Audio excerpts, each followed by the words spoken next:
Mulheres e homens contam o parto. Ana, uma cesárea necessária e humanizada, e um parto normal humanizado.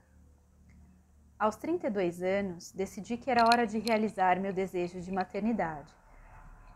Morava em São Paulo, mas resolvi mudar-me para o Rio de Janeiro quando se aproximou a hora do parto.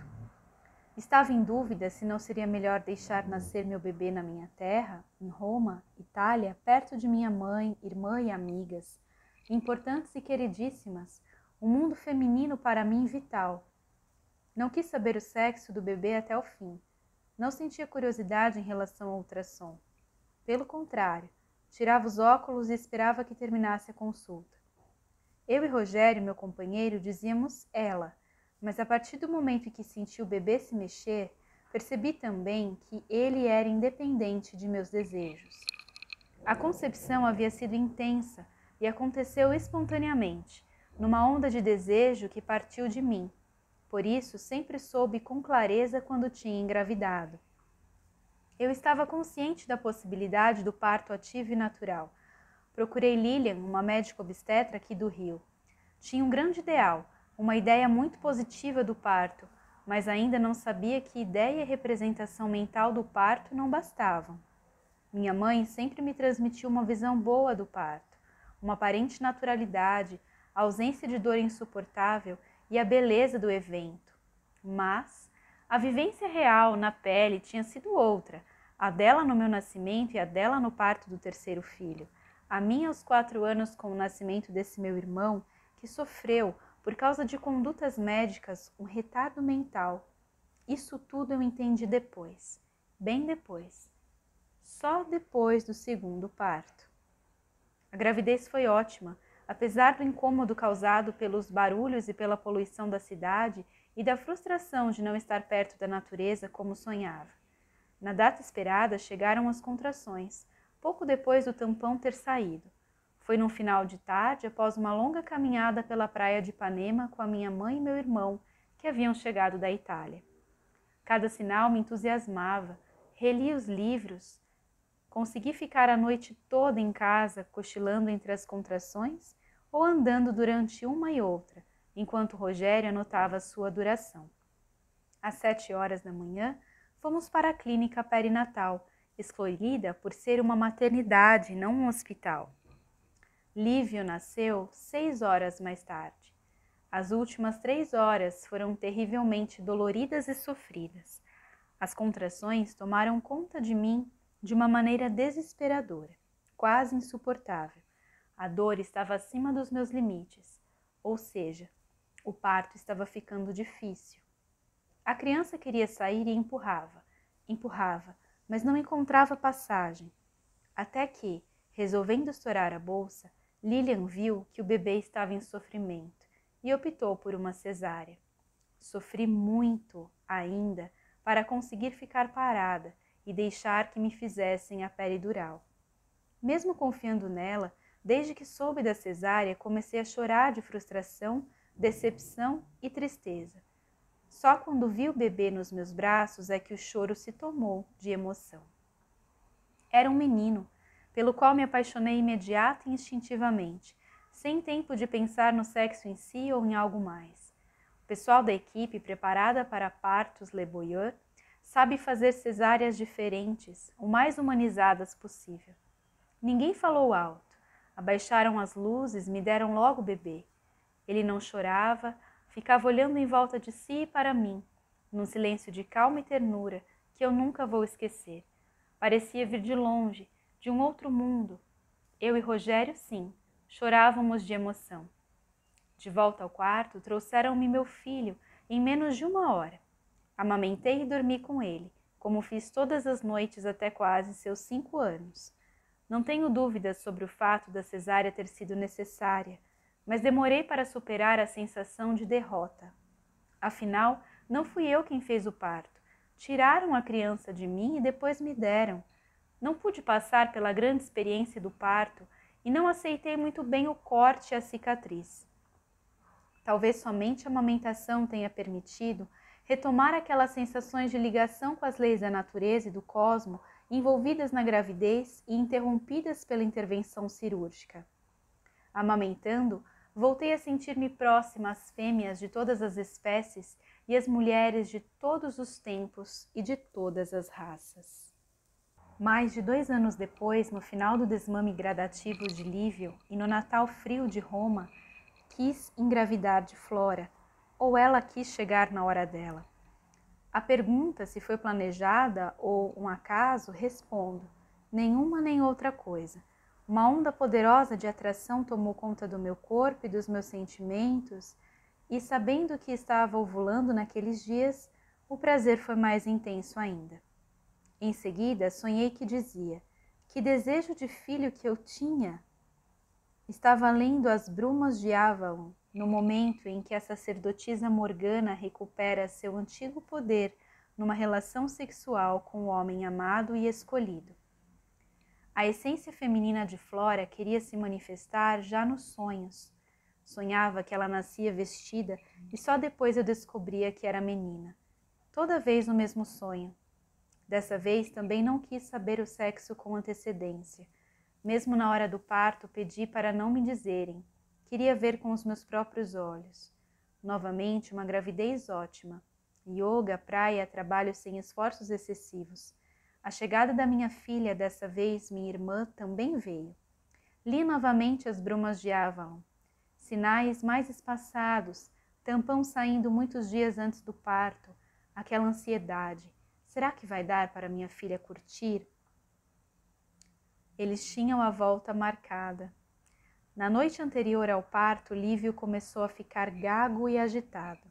Era lua cheia. No dia seguinte chegaram as contrações. Minha irmã me fez uma massagem e eu relaxei. Meu intestino quis esvaziar-se espontaneamente. Reconheci nisso outro sinal. Às 16 horas fomos para a perinatal. Estava novamente confiante, esperançosa com a possibilidade de ter um parto normal e de cócoras. Queria, inclusive, evitar o uso da cadeira de parto, por mais moderna e alternativa que fosse. Ao chegar à clínica, as contrações pararam, mas para voltar em seguida, a bolsa estourou com a violência de um temporal de verão. Numa só contração de tal impacto que fiquei quase branca. Perambulei pelo quarto. Não suportava que Rogério falasse comigo. Só queria o seu apoio físico. De Lilian, aceitava as palavras calmas e firmes, como a força presente em seu olhar. Acreditava e acredito em partos sem dor, ou com dor suportável, mas os meus não foram assim, e hoje entendo por quê. Apesar de saber da dinâmica do primeiro parto, Lilian propôs tentar um parto normal. Para isso, precisei de uma ligeira peridural para aliviar as dores, a fim de que pudesse relaxar e participar melhor. Cheguei também a pedir cesárea para terminar com aquele sofrimento. Na sala de trabalho de parto, de novo, sofri tremendamente para receber a peridural. Ficar parada com dores alucinantes me dava a sensação de que desmaiaria. Rogério me deu suporte com seu corpo e me deixou apertá-lo até doer para poder aguentar as contrações. Imóvel. Mesmo com a anestesia, continuei sentindo dores fortes, mas agora estavam suportáveis. Podia permanecer sentada na fase de expulsão, segurando-me a uma barra horizontal. Comecei a fazer força. Não sei quanto tempo durou. Era cansativo, mas investi toda a energia possível.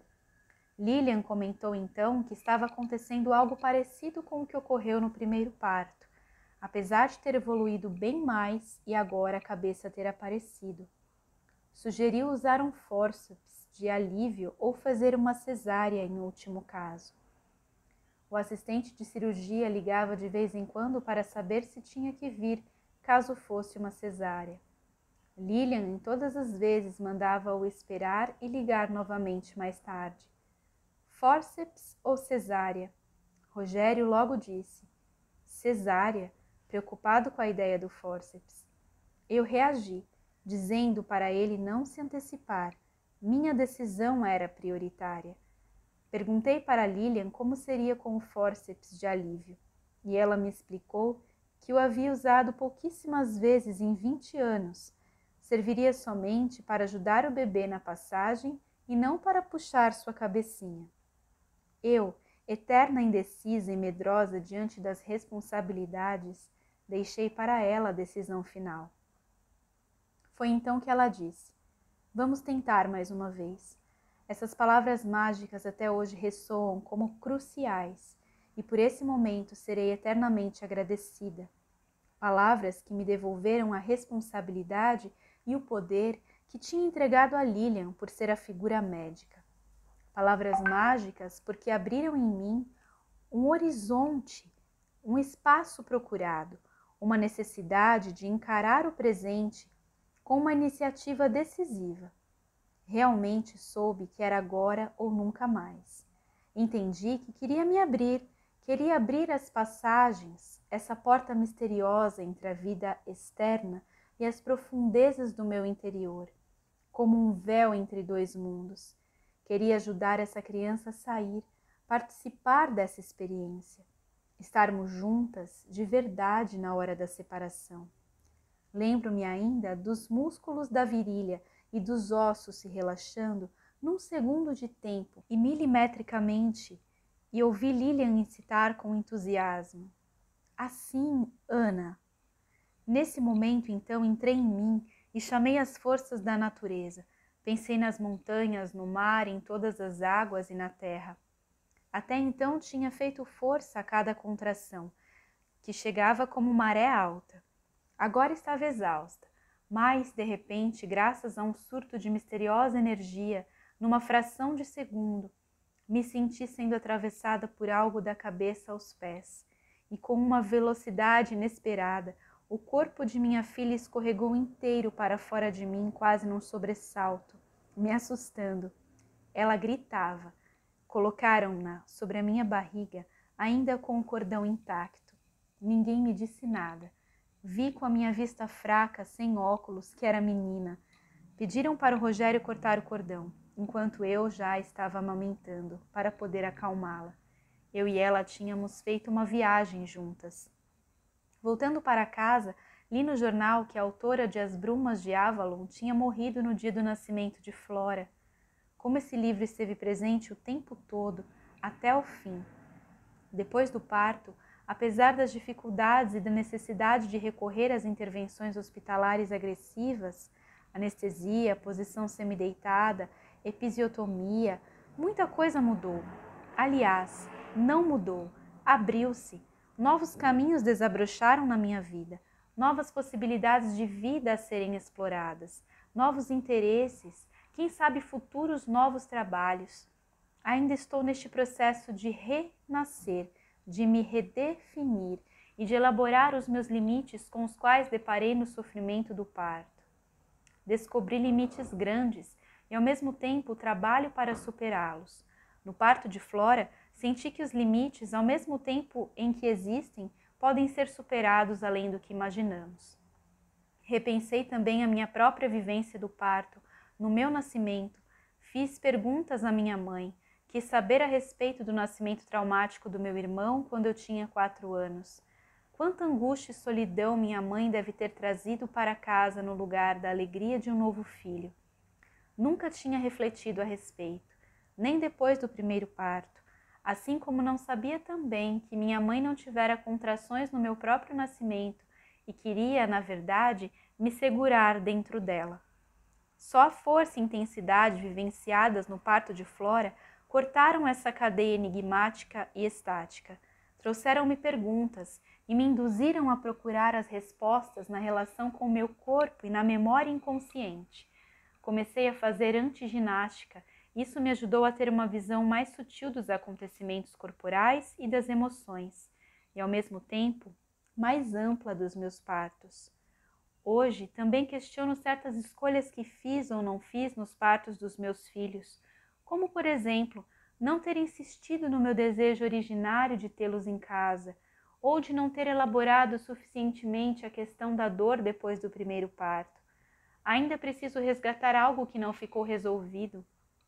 Mesmo assim, sinto-me muito bem por ter dado à minha filha e a mim mesma um impulso diferente, de energia mais ativa, confiante, mais ligada aos antigos poderes das mulheres e à natureza. Por isso, chamei-a de Flora. Quanto da energia vivida veio dela e quanto de mim eu não sei dizer, talvez das duas, da nossa total fusão até a hora do parto, e apesar de tudo, até naquela hora.